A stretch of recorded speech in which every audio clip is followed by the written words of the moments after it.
kedapatan membawa 832 butir ekstasi yang disimpan dalam karung duku. Seorang pria asal Kabupaten Ogan Komering Ulu Timur ditangkap polisi.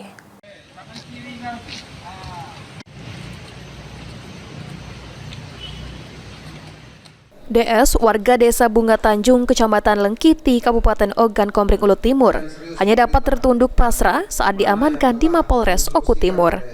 Sebelumnya, DS tertangkap tangan oleh anggota Opsnal Sat Narkoba Polres Oku Timur saat membawa 832 butir ekstasi yang disembunyikan dalam sebuah karung berisi buah duku di Jalan Desa Gumawang, Kecamatan Belitang, Kabupaten Ogan Komering Ulu Timur. Di hadapan petugas, DS mengaku ratusan ekstasi tersebut dititipkan oleh seseorang di Belitang kepada dirinya untuk dibawa ke Kabupaten Oku Selatan dengan upah bawah sebesar 2 juta rupiah. Namun, belum sempat berangkat dari Belitang, DS sudah tertangkap oleh anggota Opsnal Sat Narkoba Polres Oku Timur. Opsnal Sat Narkoba melihat ada seorang laki-laki yang gerak-geriknya mencurigakan.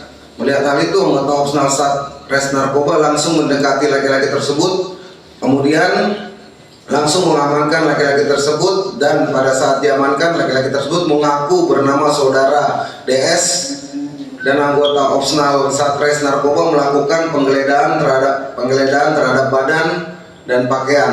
Dan dari dalam tas yang dibawanya, kemudian polisi melakukan penggeledahan terhadap barang bawaan DS yang berupa karung yang berisikan buku, yang di dalamnya berisikan plastik warna hitam, yang di dalamnya berisi 2 buah plastik klip bening, yang di dalamnya berisi tablet tuh, diduga narkotika jenis ekstasi warna coklat. Setelah itu anggota Opsnal Satres Narkoba melakukan interogasi tentang barang bukti yang ditemukan tersebut, dan DS membenarkan bahwa barang bukti tersebut adalah miliknya. Setelah itu DS dan barang bukti dibawa ke Polres Oku Timur untuk dilakukan pemeriksaan lebih lanjut.